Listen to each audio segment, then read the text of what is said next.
गेल्या अनेक वर्षांपासून सरकारी प्रथम श्रेणी महाविद्यालयात अतिथी व्याख्याते म्हणून सेवा बजावणाऱ्या शिक्षकांना अद्याप सेवेत कायम केलेले नाही।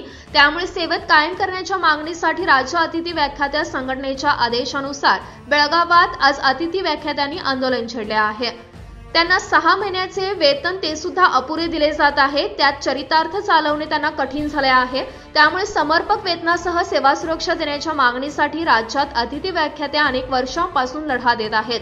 त्यांच्या मागण्या पूर्ण करण्याचा आग्रह धरत कर्नाटक राज्य अतिथी व्याख्याते संघटनेने येत्या 23 डिसेंबर पासून राज्यव्यापी आंदोलनाची हाक दिली आहे। या पार्श्वभूमीवर बेळगावात अतिथी व्याख्याते संघटनेतर्फे आंदोलन छेडण्यात आले।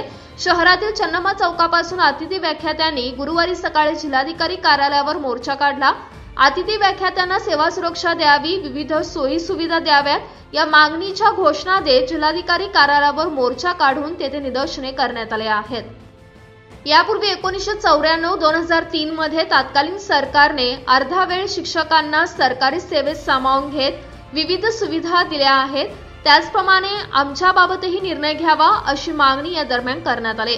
त्याकडे लक्ष वेधण्यासाठी राज्य संघटनेच्या वतीने तुमकुर सिद्धगंगा मठ ते बेंगळूर पर्यंत पदयात्रा काढण्याचे नियोजन केले आहे। बेळगावात जिल्हा केंद्रावर होणाऱ्या आंदोलनात सुमारे 2000 अतिथी व्याख्याते सहभागी होणार आहेत अशी माहिती या दरम्यान देण्यात आली। दरम्यान या आंदोलनात बेळगाव जिल्ह्यातील विविध सरकारी प्रथम श्रेणी महाविद्यालयातील अतिथी व्याख्याते मोठ्या संख्येने उपस्थित होते। Mahadev Pawar, KNN city news, Belgaum.